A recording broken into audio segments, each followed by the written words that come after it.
Okay friends, நம்ம பாவத்திற்கு நம்ம எதிர்த்து நிற்க வேண்டும். ஓகே ஃப்ரெண்ட்ஸ், ஆவிக்குரிய வாழ்க்கையில் ஒவ்வொரு ரட்சிக்கப்பட்ட ஒவ்வொரு பிள்ளைகளுக்கும் ரட்சிக்கப்பட்ட ஒவ்வொருவருக்கும் ஆவிக்குரிய வாழ்க்கையில் ஒரு 3 படிகள் இருக்குது ஃப்ரெண்ட்ஸ். முதல் படி என்னென்னா, ரட்சிக்கப்பட்ட உடனே ஒரு 60%, 100% ஒரு 60% வச்சுக்கலாம் ஃப்ரெண்ட்ஸ். 60% அது 100% ஒரு 60% மெஜாரிட்டி.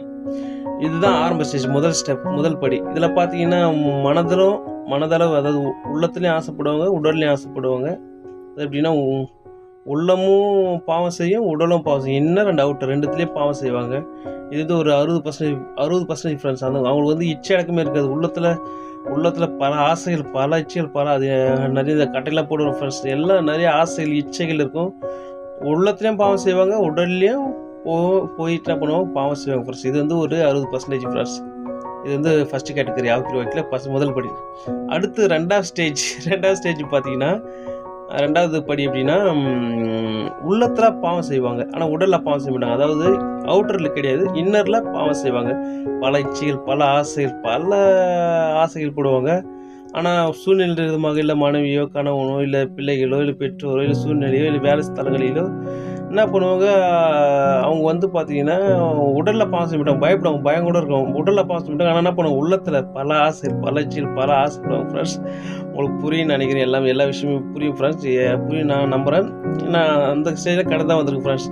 ஓகே, இது செகண்ட் ஸ்டேஜ். அதாவது என்னென்னா, உள்ளத்தில் பாவம் செய்வாங்க, ஆனால் உடலில் பாவம் செய்ய மாட்டாங்க. இது செகண்ட் ஸ்டேஜ் ஃப்ரெண்ட்ஸ். அடுத்து 3வது ஸ்டேஜ். இதுதான் கடைசி ஸ்டேஜ் ஆவிக்குரிய வாழ்க்கையில் 3வது ஸ்டேஜ்.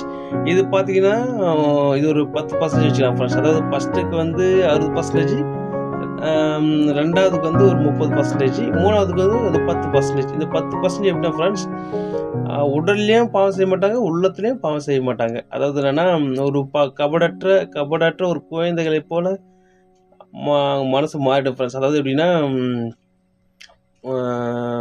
உடல்லையும் என்ன பண்ண மாட்டாங்க, பாவம் செய்ய மாட்டாங்க. உள்ளத்துலையும், இன்னர்லேயும் அவுட்டர்லேயும் பாவம் செய்ய மாட்டாங்க. ஒரு குழந்தை போல இருப்பாங்க. இவர்கள் தான் தேறினவர்கள், முதிர்ந்த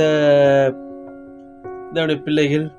இவர்கள் 10% ஃப்ரெண்ட்ஸ். இந்த ஸ்டேஜ் வர்றதுக்கு கிட்டத்தட்ட உடனே வராது ஃப்ரெண்ட்ஸ். இந்த ஸ்டேஜ், இந்த தேர்ட் ஸ்டேஜ் 10%, அது எப்போ வரும்னா, உடல்லையும் உள்ளத்துலேயும் பாவம் செய்யாமல் இருக்கிற ஒரு ஸ்டேஜ் எப்போ வரும்னா, கிட்டத்தட்ட என்னுடைய லைஃப்பில் ஒரு 15-20 வருடங்கள் கழிச்சு தான் இந்த ஸ்டேஜ் வரும் ஃப்ரெண்ட்ஸ். ஓகே ஃப்ரெண்ட்ஸ், இந்த தாட்ஸ் ப்ரோஜமாக நம்புகிறேன். Okay friends, bye friends, make a nice day. God bless you. Bye friends, bye.